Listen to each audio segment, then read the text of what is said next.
అందరికీ నమస్కారం. నా పేరు Vakada Venkatanaidu alias Tagore. Age 50 years.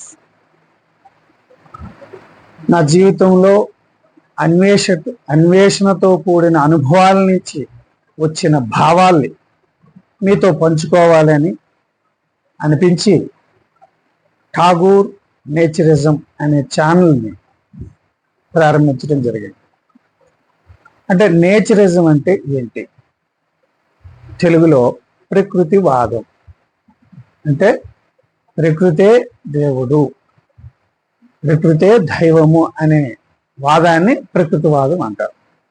అంటే ప్రకృతి అంటే ఏంటి? భూమి, నీరు, గాలి, సూర్యుడు, అగ్ని, దీంతో పాటు చెట్లు. అంటే చెట్లు మనం వదిలే కార్బన్ డైఆక్సైడ్ పీల్చి ఆక్సిజన్ వదిలి దాంతో మనం బ్రతుకుతాం. ఇవి లేకుండా ఏ ప్రపంచంలో ఏ ప్రాణి కూడా లేదు. అంటే మనం చాలా సందర్భాల్లో చాలా కష్టంలో ఉన్నప్పుడు ఎవరైనా ఆదుకుంటే దేవుళ్ళ ఆదుకున్నాం. అంటే ఇవి లేకపోతే ఒక ప్రాణి లేదు అంటే ఒక ప్రాణికి దేవుళ్ళు ఎవరు? ప్రకృతి. ఈ ప్రకృతిలో ఉన్న ఇవన్నీ కూడా దేవుళ్ళని భావించాలి. మనం ఆ విధంగా మనం అనుకుంటే మనం ఏ ప్రాణైనా పుట్టడానికి, జీవించడానికి, చివరకు చనిపోవడానికి శాస్త్రీయ కారణాలు ఉన్నాయి. ఇప్పుడున్న మతాలు ఇస్లాం మతం అవ్వచ్చు, హిందూ మతం అవ్వచ్చు, క్రిస్టియన్ మతం అవ్వచ్చు, జైన్ మతం అవ్వచ్చు, చాలా మతాలు, సిక్కు మతం, ఇవన్నీ కూడా మనిషి క్రియేట్ చేసినవి, అంటే పుట్టించినవి. కానీ ప్రకృతి పుట్టిన తర్వాతే ప్రాణి వచ్చింది. అయితే ఈ సందర్భంగా ప్రకృతే నిజమైన దేవుడు. ఈ ఇప్పుడున్న మతాలు సృష్టించబడినని చెప్పడానికి నేను ఏమాత్రం సంకోచించను. ఎందుకంటే ఒక హిందూ మతమే కరెక్ట్ అనుకుంటే మిగిలిన ముస్లిం అండ్ క్రిస్టియన్ ఎవరైతే ఆరాధిస్తారో వారు ఉండకూడదు. వాళ్ళకి అదే క్రిస్టియనిజమే నిజం అనుకుంటే మిగిలిన హిందువులు, ముస్లిమ్స్ ఉండకూడదు.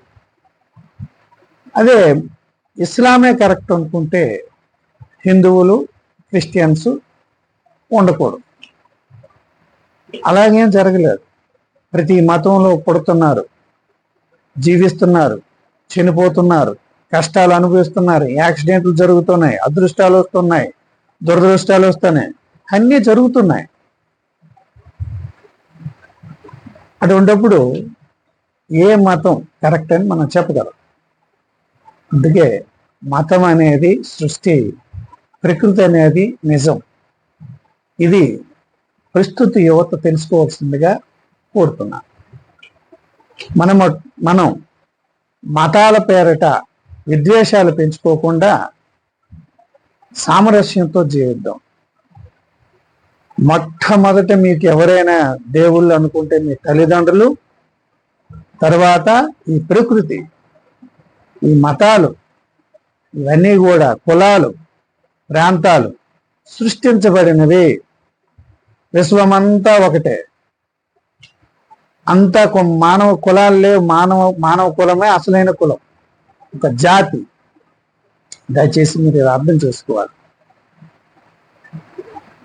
ఈ సందర్భంగా యువతందరికీ నేను విజ్ఞప్తి చేస్తుంటే, దేవుడు అనే వ్యక్తి సృష్టించబడ్డాడు. దానికోసం నేను ఉద్దేశం పెంచుకోవద్దు, ఇతరులతో అసూయపడద్దు, సమన్వయంతో ముందుకెళ్ళి ఈ ప్రకృతిని ఆరాధించి పరిపూర్ణమైన జీవితాన్ని అనుభవిస్తారని కోరుతున్నా.